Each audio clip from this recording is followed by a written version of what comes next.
voy a contarte una historia de poder, de conquista, de rebelión, y de una palabra que genera más discusión que cualquier otra: impuestos. Hoy damos por hecho que pagar impuestos es parte de la vida moderna. Pero, ¿de dónde salieron? ¿Siempre existieron? ¿Y qué tienen que ver con la libertad? Todo empieza, como casi siempre, en la antigüedad. En Babilonia, en Egipto, en Roma, los impuestos eran simples.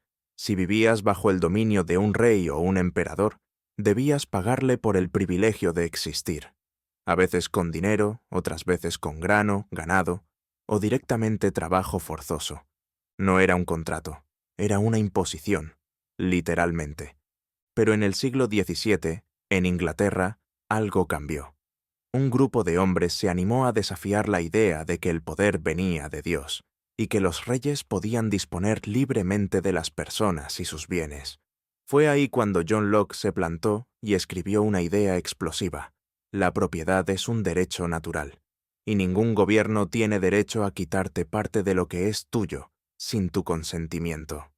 Ahí empieza el vínculo entre liberalismo e impuestos. Para los liberales clásicos, el gobierno no es dueño de las personas, ni de su trabajo, ni de su dinero. Es solo un árbitro, una institución creada por los ciudadanos para proteger sus derechos. Y si ese gobierno quiere recursos, debe pedirlos, con reglas claras, con límites, con consentimiento. Así lo entendieron los padres fundadores de Estados Unidos. De hecho, una de las causas principales de su revolución fue un impuesto al té. No era un gran monto, pero sí un gran símbolo. ¿Cómo iba a aceptar un pueblo libre que lo obligaran a pagar sin representación política? No taxation without representation, fue el grito de guerra. Los impuestos, desde entonces, se volvieron una cuestión de principios. Y con la llegada del liberalismo moderno, la pregunta no fue si debían existir, porque incluso los liberales más estrictos aceptaban que el gobierno necesitaba ciertos fondos para funcionar, sino cuánto, cómo y sobre todo, para qué. Porque ahí, justo ahí, comenzaría el verdadero conflicto. Un conflicto que pondría a liberales, colectivistas y burócratas en una lucha que aún hoy no termina. Durante el siglo XIX, los liberales clásicos eran claros: los impuestos debían ser bajos, proporcionales y usados exclusivamente para funciones esenciales del Estado. ¿Cuáles? Proteger la vida, la libertad y la propiedad. Nada más. Era la época de pensadores como Frédéric Bastiat, que advertía que el Estado era una ficción por la cual todos intentaban vivir a costa de todos los demás. Bastiat no odiaba los impuestos, odiaba el abuso. Decía que cuando los impuestos se usan para beneficiar a grupos particulares, en lugar de proteger derechos generales, dejan de ser contribuciones y se transforman en saqueo legal. El liberalismo clásico no se oponía al Estado, sino al Estado sobredimensionado. No rechazaba los impuestos, pero exigía que fueran transparentes, justificados y sometidos a un control estricto.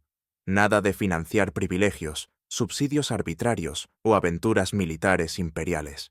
El dinero del ciudadano debía ser sagrado, porque era el resultado de su tiempo, su esfuerzo, su creatividad. Pero entonces llegó el siglo XX, y con él un cambio de paradigma. Las guerras mundiales, las crisis económicas, el ascenso del Estado benefactor y las ideas keynesianas provocaron un giro brusco en la percepción del rol del Estado y, por lo tanto, de los impuestos. La visión clásica fue reemplazada por una más expansiva. El Estado debía garantizar no solo la seguridad, sino también el bienestar, el empleo, la educación, la salud, la jubilación, la cultura y todo lo que hiciera falta. Para financiar eso, había que recaudar más, mucho más. En ese contexto nacen los impuestos progresivos, los sistemas redistributivos y lo que algunos llaman justicia fiscal. El argumento era claro: los que más tienen deben pagar más para equilibrar la balanza social. Pero aquí los liberales no se pusieron de acuerdo. Algunos, como Milton Friedman, aceptaron un rol más amplio del Estado, pero advirtieron que cuanto más recauda y redistribuye, más poder concentra. y más difícil se vuelve controlarlo. Otros, como los libertarios de la escuela austriaca, piensa en Hayek, Mises o Rothbard, fueron mucho más radicales. Cualquier impuesto más allá de lo estrictamente necesario para proteger derechos es una forma de coerción, una violación encubierta de la propiedad privada. Y así, los liberales comenzaron a dividirse entre reformistas y abolicionistas, entre pragmáticos y puristas. Pero todos coincidían en algo. El impuesto no es un acto neutral, no es solo recaudación, es poder. Poder para premiar, castigar, moldear el comportamiento de una sociedad entera. Y por eso merece ser discutido con una seriedad que pocas veces se ve en la política actual. Porque en nombre de la justicia, muchas veces se justificaron abusos. En nombre de la redistribución, se justificó la confiscación. Y en nombre del bien común, se apagó la voz del individuo. Y eso, para un liberal, es una señal de alarma que no puede ignorarse. A medida que avanzó el siglo XX, el mapa fiscal de los países se volvió cada vez más complejo. Nuevos impuestos, más categorías, más regulaciones, más burocracia. Lo que antes era un simple tributo para financiar funciones básicas del Estado, se transformó en una red densa y confusa donde casi nadie sabía con certeza cuánto pagaba, ni a dónde iba ese dinero. Los liberales comenzaron a denunciar esta expansión silenciosa del leviatán fiscal. No era solo una cuestión de monto, sino de opacidad. ¿Cómo controlar a un Estado que recauda sin límites y gasta sin transparencia? ¿Cómo hablar de libertad si el ciudadano no puede negarse, ni preguntar, ni entender? En ese contexto, surgieron nuevas preguntas. ¿Los impuestos deben incentivar ciertas conductas? ¿Pueden usarse para castigar a quienes consumen productos malos? ¿Debe el Estado premiar a ciertas industrias con beneficios fiscales? ¿O eso ya es ingeniería social con disfraz de política económica? Friedrich Hayek, desde su trinchera intelectual, fue categórico. Cada vez que el Estado usa los impuestos para dirigir nuestras elecciones, está reemplazando la decisión individual por un plan central. Y cuando eso sucede, la libertad no se pierde de golpe, se va desvaneciendo, centavo a centavo, ley a ley. Pero del otro lado, la respuesta era contundente. El mercado no garantiza justicia. ¿Qué pasa con los pobres, los enfermos, los excluidos? ¿No es justo que quienes más ganan ayuden a quienes menos tienen? ¿No es esa también una forma de libertad? Y así, el debate se tensó. Porque el impuesto dejó de ser solo una cuestión técnica para convertirse en una batalla filosófica.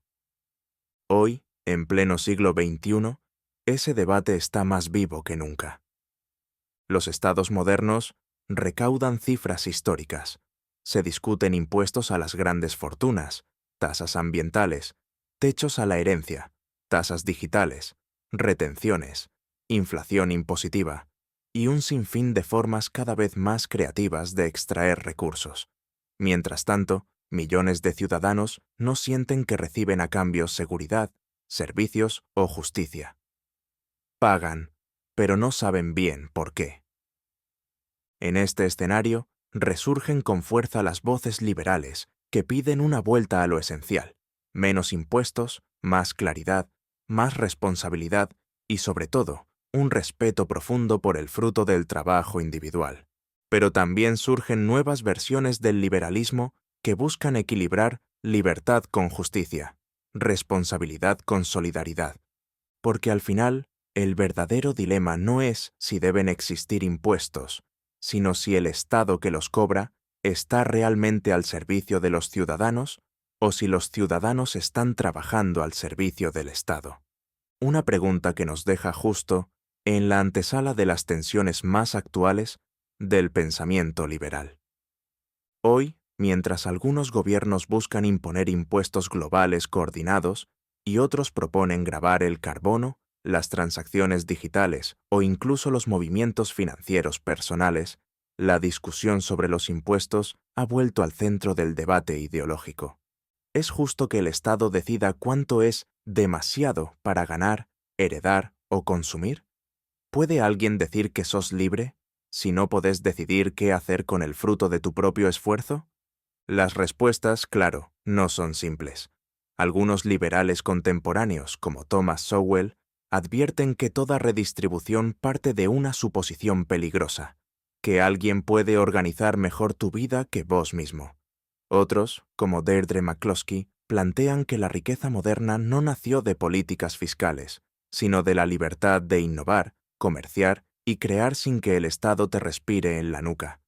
Y aún más allá, en el mundo libertario, voces como la de Murray Rothbard sostienen que los impuestos son, en el fondo, una forma elegante de extorsión legalizada, que el verdadero respeto por la libertad individual no admite excepciones. Lo tuyo es tuyo, y nadie, ni siquiera un gobierno democráticamente elegido, tiene derecho a tomarlo por la fuerza. Pero del otro lado, economistas como Joseph Stiglitz defienden la idea de un Estado activo y redistributivo.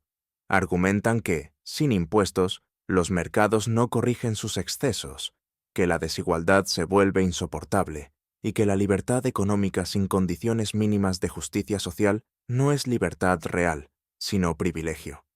Y así, volvemos a la pregunta que nunca deja de incomodar. ¿Cuánto del fruto de tu trabajo debe quedarse con vos? ¿Y cuánto puede quitarte el Estado en nombre del bien común? El liberalismo, en todas sus ramas, no busca eliminar esa pregunta.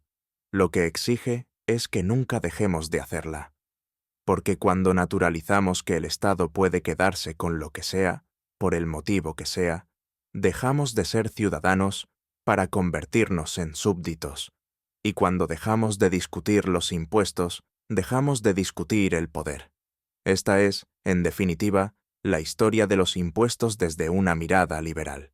Una historia que no busca respuestas absolutas, pero sí hacer lo que todo liberal considera sagrado: cuestionar, desconfiar del poder y defender siempre el derecho a ser dueño de tu propia vida.